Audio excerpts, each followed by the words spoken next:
When can punitive damages be awarded for breach of contract? Imagine a situation where someone not only breaks a promise but does so with malicious intent or deceit. Would the law just stop at compensating the injured party? Not always. Sometimes, courts can impose extra penalties to punish the wrongdoer. In most contract cases, the main goal is to make the injured party whole again.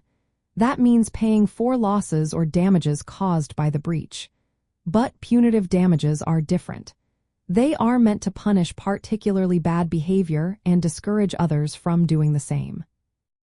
So, when can courts actually award these damages for a breach of contract? The key is that the breach must involve conduct that goes beyond just failing to perform. It has to include actions that are wrongful in themselves, like fraud, malice, or intentional misconduct. For example, if a company deliberately lies to induce a contract or acts in bad faith, punitive damages might be on the table.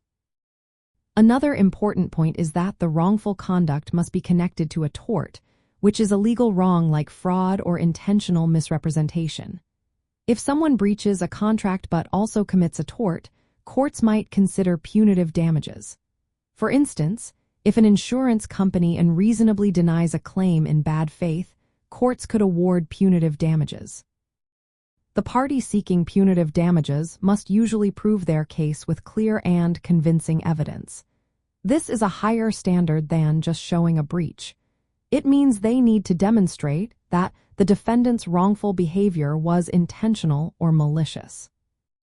Some laws, especially those protecting consumers, explicitly allow punitive damages for certain violations.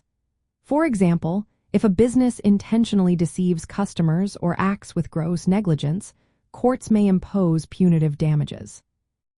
However, courts generally do not award punitive damages for ordinary breaches of contract. The main purpose of contract law is to compensate, not punish.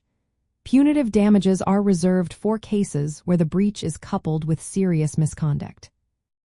In practice, businesses should understand that punitive damages are rare in contract disputes. They usually requiring proof of egregious, intentional wrongdoing that goes beyond just breaking a promise. This focus encourages parties to stick to clear terms and remedies like compensatory damages, while reserving punitive damages for serious misconduct. So, in summary, punitive damages can be awarded for breach of contract only when the breach involves wrongful conduct like fraud or malice that is linked to a tort.